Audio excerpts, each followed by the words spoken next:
So I will be showing the presentation. I will share my screen.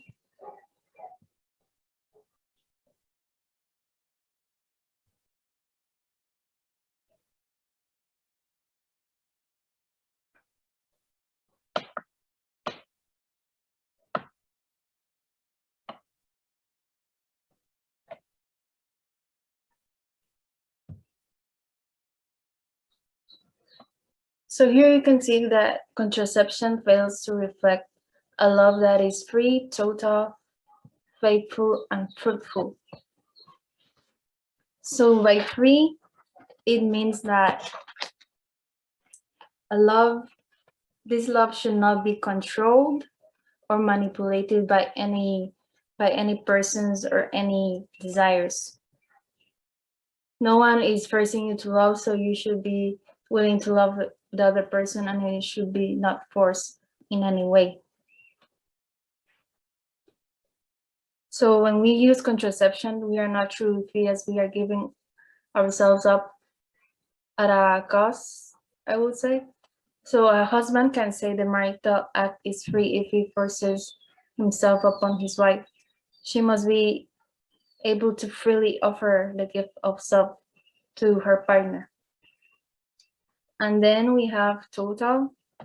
So by total, it means to love without conditions, holding nothing back. In total love, one makes a gift of total self-donation. So by total, the husband and the bride give themselves totally to each other. But if they use contraception, then they refuse to give the gift of his fertility and refuses to receive the fertility of his wife. So therefore, they are not really giving their total selves to one another. And then faithful. So in faithful love, it means that the love should be committed, and this commitment guides all the other actions. So this commitment allows you to follow along with your promises. But when you use contraception, you kind of leave your options open, so persons may not be faithful, because when you use contraception, it is easy for you to use persons to fulfill your desires, because you will have relations with one person and then you will be having relations with another person as well, so it will not really be faithful. And then the last pointer is fruitful. Fruitful love means that it should be love that is self-giving, because it is free, total, and faithful. And this is ordered towards procreation. So when you use contraception with your partners, then this doesn't really allow for there to be procreation, because contraception precisely prevents this. So this love will not be fruitful. So now we can see how love is not free, total, faithful, and fruitful when contraception is used between a couple. Now I have a question. It's, why would people settle for a sexual intimacy that is not free, total, faithful, and fruitful? So for this, I found an answer, which is people with low self-esteem think that they are not worthy of true love. So they settle for this false image of love. They think they are not good enough to receive this true love, but it shouldn't be like this. Now we move on to the next slide. And here it talks about the personalistic norm, how contraception goes against the personalistic norm. If you do not know what personalistic norm is, It means that, so the personalistic norm gives you the idea that a person should never be treated as a means to an end. You should only treat the person with love and not as an object of love, but you shouldn't treat the person as an object of use. So that's what the personalistic norm is about. But then contraception goes against personalistic norm because we are meant to give ourselves totally to our spouse and have a love that is free, total, faithful, and fruitful. But contraception doesn't really allow for this to be fulfilled, nor the promises that are made at your wedding day. Therefore, they are only using their partner. So this kind of goes against the personalistic norm, as you can see. With contraception, it makes it easier to use another person in order to fulfill their carnal desires. So if you use contraception, it's kind of saying like you're using another person just to fulfill your desires. So this goes against the personalistic norm because the personalistic norm says that you shouldn't be using another person as a means to an end. You should only treat them with love and as an object of love.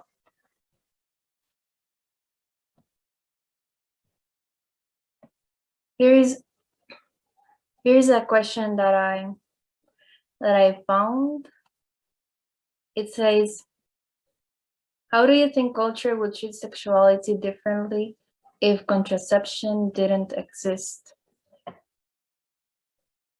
So an answer for this question that I found is that if contraception didn't really exist, then there will be less infidelity, women will be respected more, and persons will be valued more as contraceptives tend to degrade a person's worth. So that's the answer I got for this question.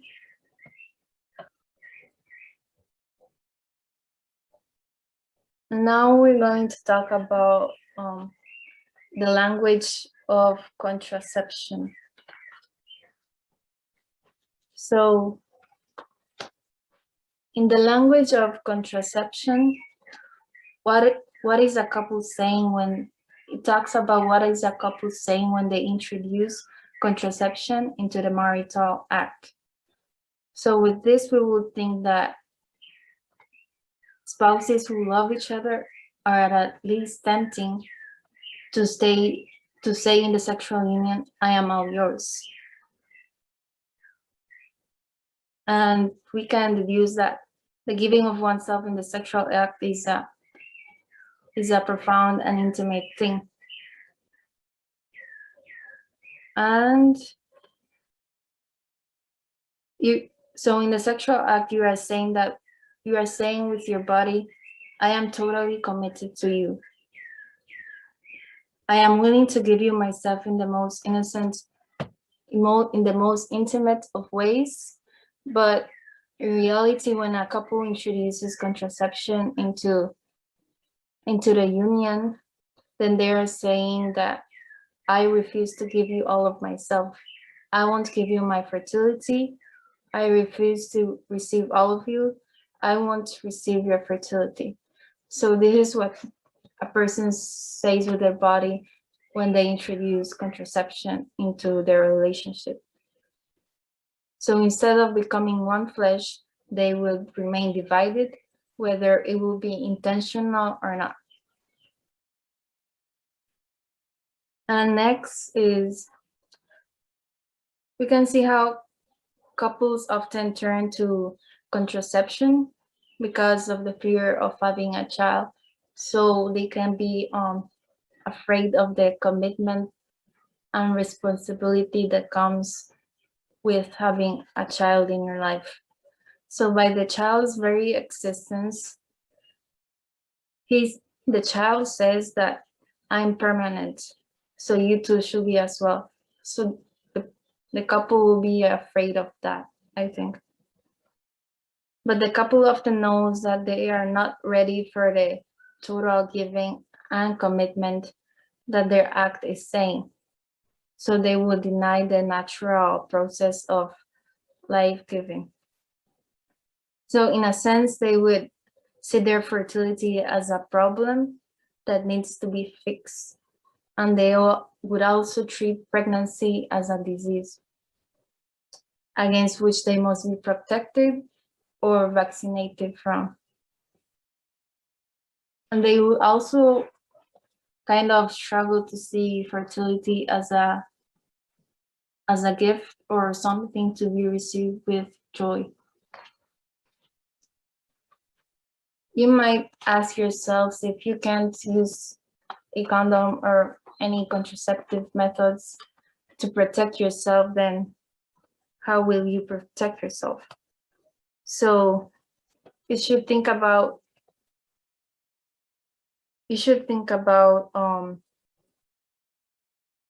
does it sound like love if you're trying to protect yourself from your beloved and his or her fertility? So if you're trying to protect from your partner's fertility, then it doesn't sound like authentic love. And we should protect ourselves from something that we might identify as dangerous, but not from our partner's fertility or from their union of love. Next, I have a video that I found, and it talks about contraception and Catholic marriage. So I will play the video so you can see it.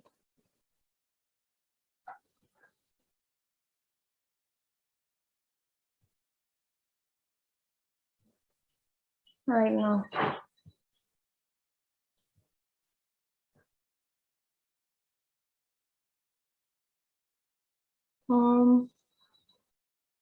Just a moment.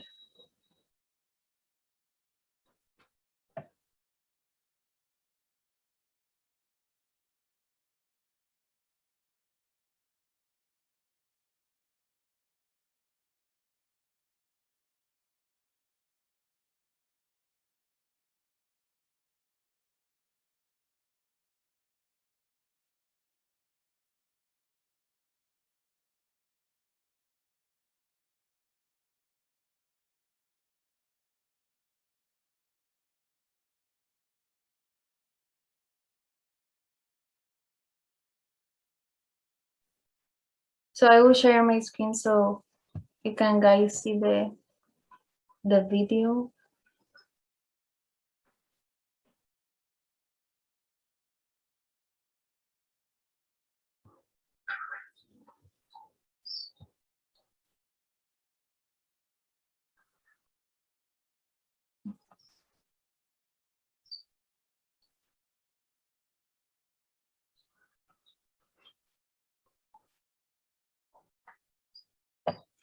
It's loading.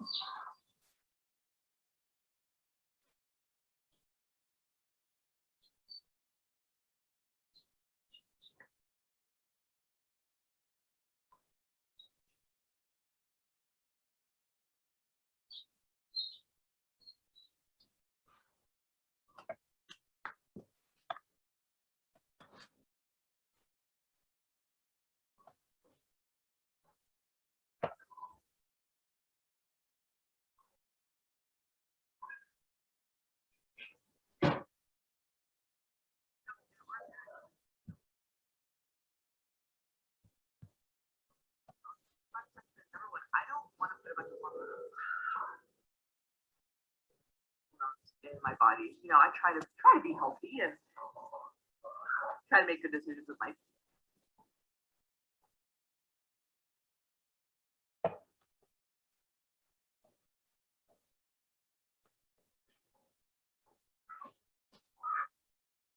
food. And so if I'm not going to eat all these like hormone-filled foods, and I want to eat more, clean foods, whatever, I'm not going to put bunch of synthetic hormones into my body that will So learning that the pill is actually a group 1 carcinogen, cancer-causing agent, and this is like the World Health Organization declares that, right? yeah. So I'm like, I don't want my wife taking that thing. Shoot, we're organic. So, like, if I love my wife, I'm not gonna want her on this thing. I wouldn't want to be on this thing. So why would I expect her to be? Right, to shift all the responsibility on me, right? Right, Both of us together. But I think if you've grown up, again, with the language of it's responsible to protect yourself, and we should, again, like somehow guard ourselves and against our fertility, like it's this evil disease. We should protect ourselves from pregnancy as if it was a bad thing. Like we assume like, oh yeah, the contraception would be the responsible thing. And so it really takes, this is a paradigm shift to say, is to give the church room. Okay, explain yourself. Like, why do you hold this teaching on contraception? If sex is just recreational, this doesn't make sense. This teaching doesn't make sense. If sex is something more than just recreation, this is what we're getting at. That sex actually is something sacred. It's something that we do with the totality, the wholeness of our bodies. Father Mike did a great video on the church's teaching on contraception and IVF. I recommend you go watch that too from the priest perspective. But really it goes back to how we're called to love in the whole bodily sense of the nature. Yeah, what sex is. And one of the reasons that contraception is morally or intrinsically evil is because, and that might be like, whoa, how can you say that? But because it violates the purpose of sex. The purpose of sex, not just theologically, but like biologically, the purpose of sex is for babies and to bond the spouses together. When a girl gets pregnant, it's not that something went wrong, it's that something went right because you were doing the one thing that causes pregnancy, sex, right? So when you violate that, it's going to have serious consequences. In fact, it says in the catechism, it says, these two meanings, babies and bonding, or values of marriage cannot be separated without altering the couple's spiritual life and compromising the goods of marriage and the future of family. Like one contraceptive act, I mean, that'll affect generations and generations. Anywhere in our family tree, if somebody had contracepted their act, we would not be here. Within the Catholic Church's framework of what love is, what authentic love is, and it's really embedded within the vows and promises you make in the marriage ceremony. Our love is called to be free, total, faithful, and fruitful. That it's freely given, it's not coerced, enforced. Love has to be free. I can't make you love me. Total, it's got to be the whole person. It's not just 50% of me, 50% of you. It's not just, I want just your body. Yeah, I really do. I want all of you. Oh, shucks. Faithful, that I will be faithful to you. I'm not going to be flirting with other women. I'm not going to be having affairs. I'm not going to be cheating. Like, love is faithful to the end. And that's what love, authentic love is. And we know that for a fact. Like, that's why we hate when people cheat on us. Like, we know that's wrong. And then love is fruitful. It bears life. It's more than just you and me, and we close in and shut out the world. Love has to be pouring out of ourselves, and that's spiritually as well as biologically, which is the call to children.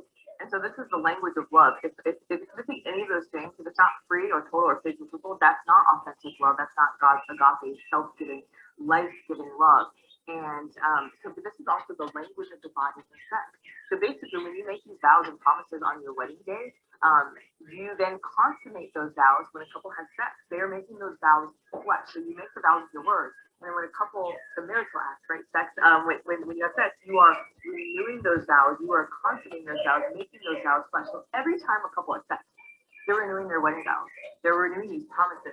And so Pope, it's like, well, what about people who are having sex outside of marriage? It's like, well, you're lying with your body. The language of the body in sex is, I want to be with all of me. I want to be free, total, fruitful. And so Pope John Paul was like, your body is lying. Your body is making a promise that you never did. So this is the thing. Contraception pretty much violates all of these free, total, fruitful. It's not free because really, That's fear. yeah, it's out of fear. The church is on board with birth regulation. You know, the church is saying every single person is called to have 19 children, or even 10 children, or even 5 children. The church is saying You must be open. yeah, it's calling us to responsible parenthood. That God is the author of life. It's not us to play God and say, kids, no kids. Yeah, so it's so freeing. And the thing is, you guys, contraception wasn't made to stop having children. Because really there already was something, it's called abstinence. Abstinence is the only, unless you remove your ovaries or your testes, abstinence is the only thing that's 100% guaranteed to not have children. So contraception wasn't made to prevent children. It was made so that we could use each other for pleasure without the consequences of having babies. It's not free because we're afraid of having children. It's not total because it's not saying I want all of these things. I want you, but not your fertility.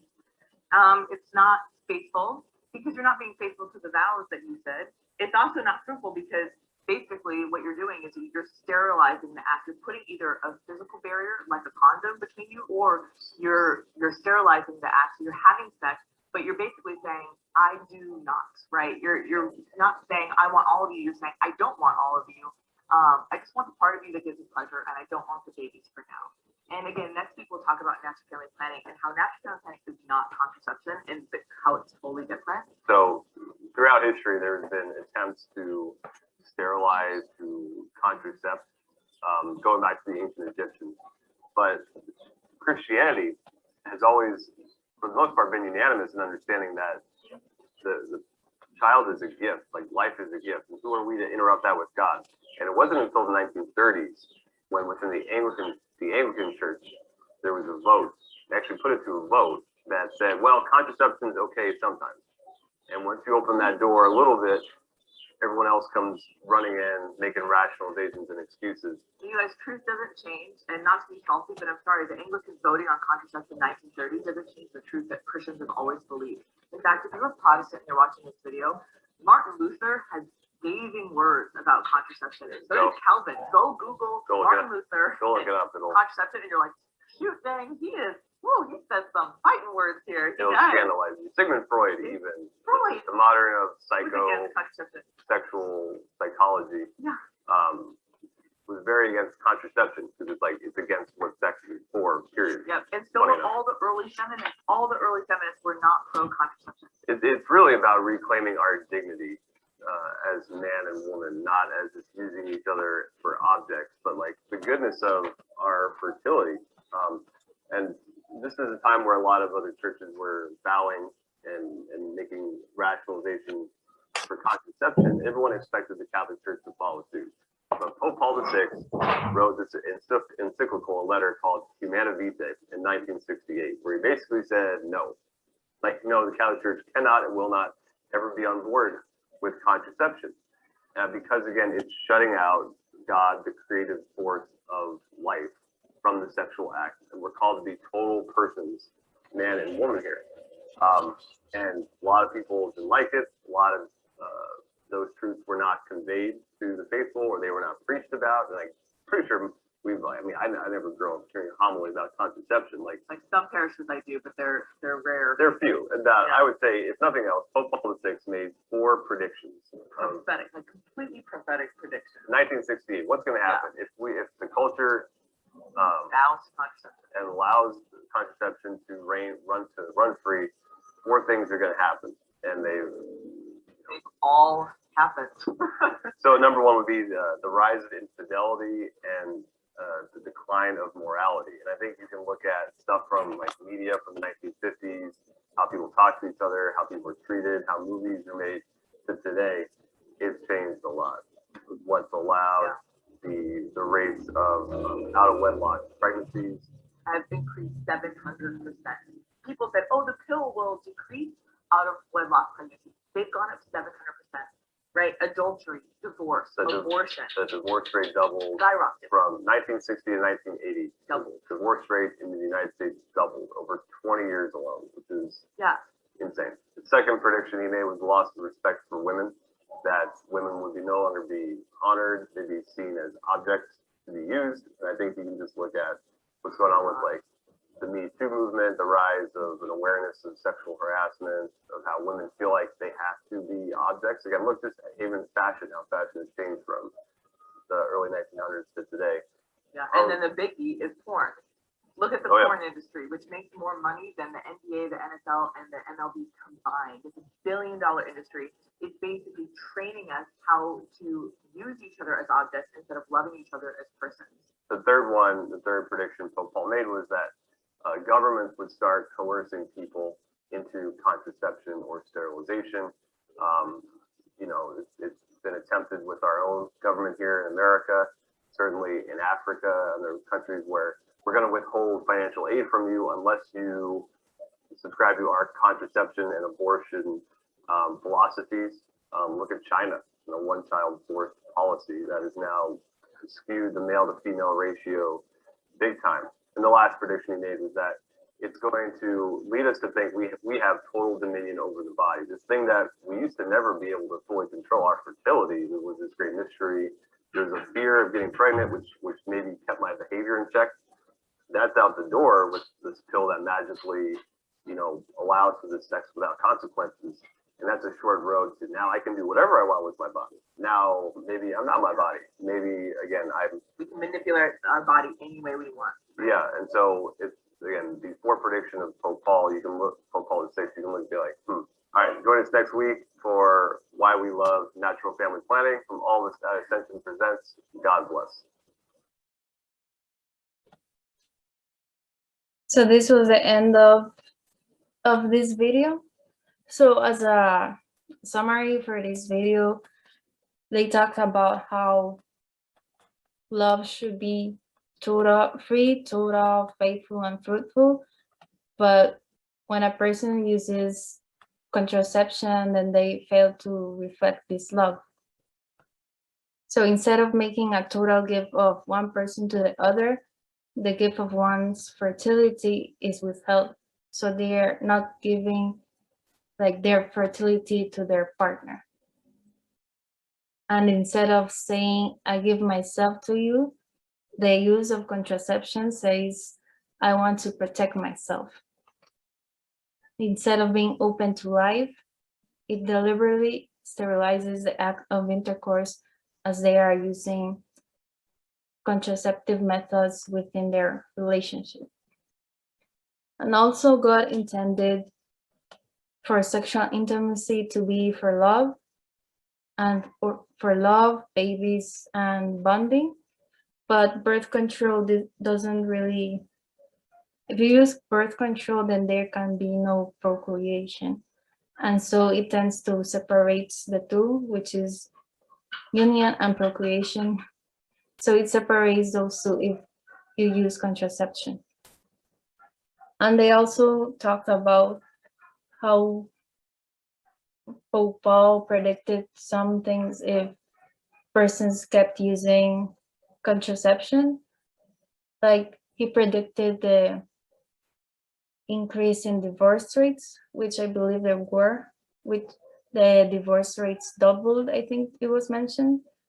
And another prediction was how there will be like a decline in morality. Women will be respected less, so there won't be that respect and reverence that is due to a woman, as the man will be only searching for their partner to only fulfill their carnal desires. And yeah, that was like the summary of this video. And that was the end of this presentation. I don't know if anyone has any questions.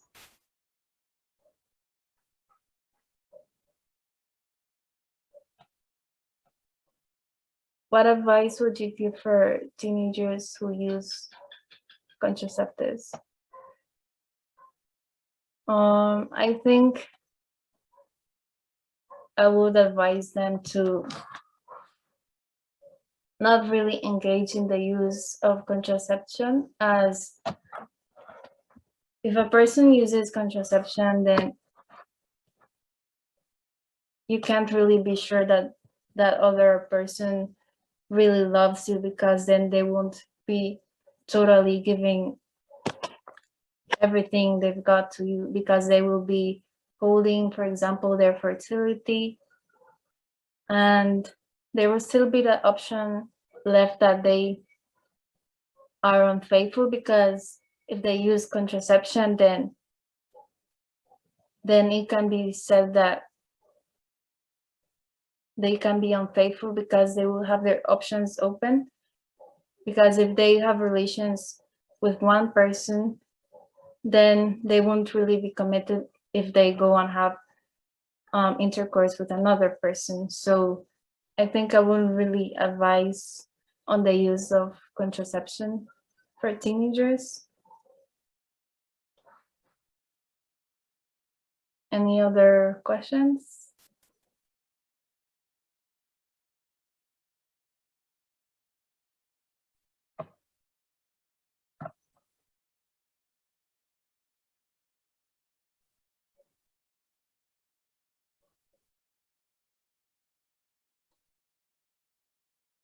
If they're not,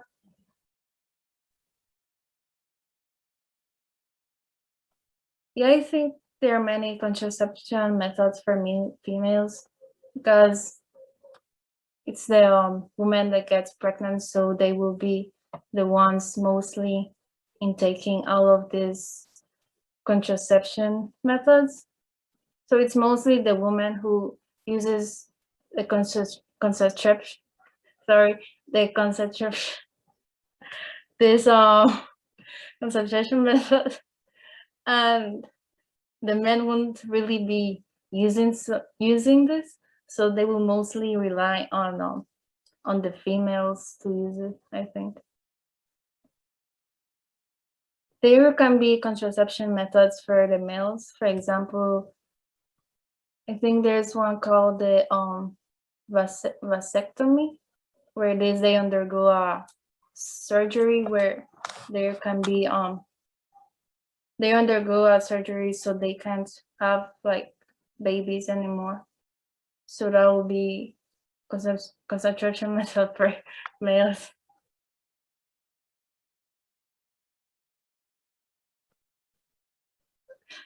Are there any more questions? Do you think that contraception is pretty common in Belize or even in like Benke?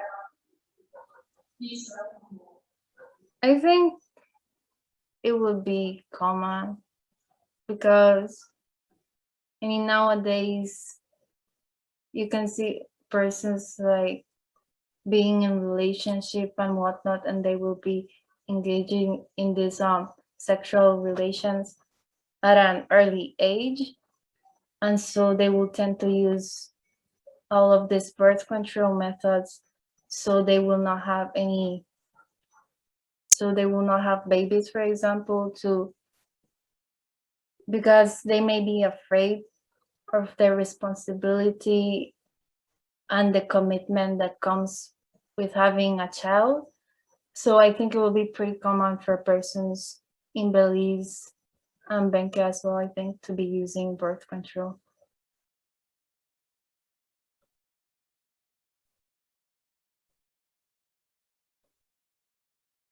From all the contraceptives, which one is more risky? I'm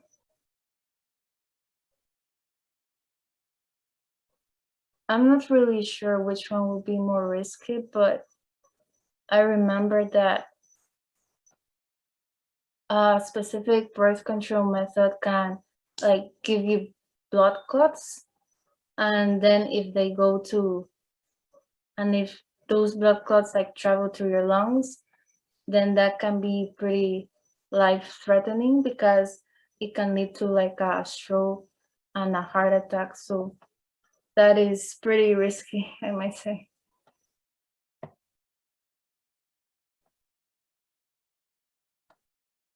No more questions?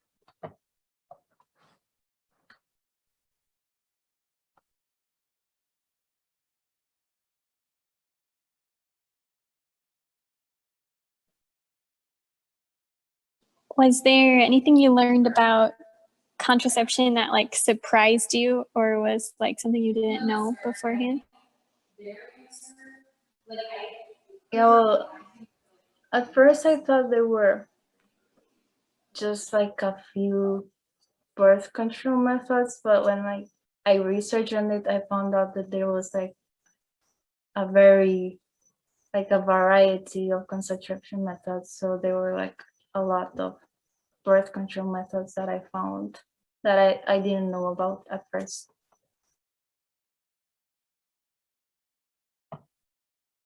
Do you believe Catholic schools should focus a bit more on educating studies in regards to contraceptives instead of educating when intercourse should happen?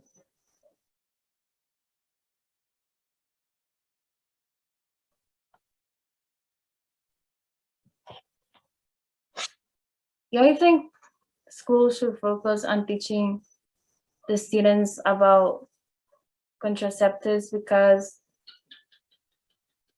when they grow up, if the if the institutions doesn't really teach about contraceptives, then they won't really have any knowledge about it. And when they like have relations with their partner, then they won't really know much about the use of contraceptives and all of its effects and consequences that it brings. So I think that schools should teach students on contraceptives, so they should learn more about this and educate themselves on this topic.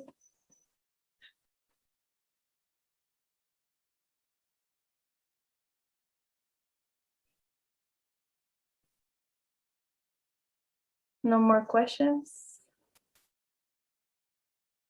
What is the age appropriate to start teaching your child about this? Do you mean about, oh yeah. I think the age would be when they go into their teenage years, maybe, because that's like when they start to when they go through puberty and start growing and have like relationships. And if they teach children about contraceptives, then this will be really helpful for them to contribute to their life.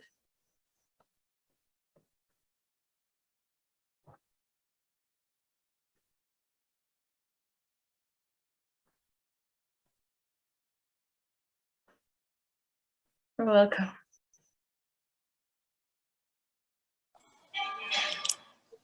So I really liked the video you shared, Indra, and to me it makes a lot of sense, like to see how contraception would be bad for you in a lot of ways. But do you think that most people who use contraception realize that they're like not really giving themselves completely to their partner, that it's easier to be unfaithful? Like, do you think they know what's going on, or do you think most people just think that that's the way they're supposed to do it?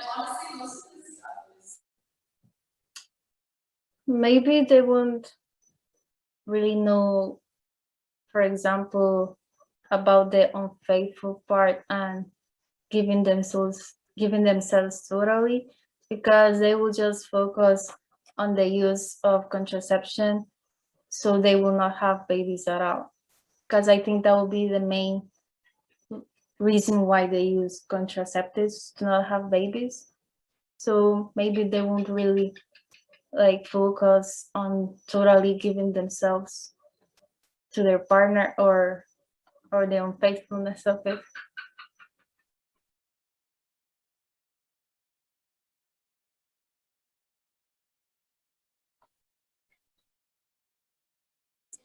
Thanks for answering all my questions. You're welcome.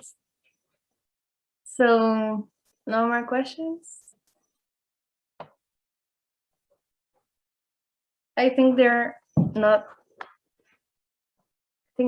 are no more questions. So I will end this meeting for today. And thank you to those who connected to this presentation.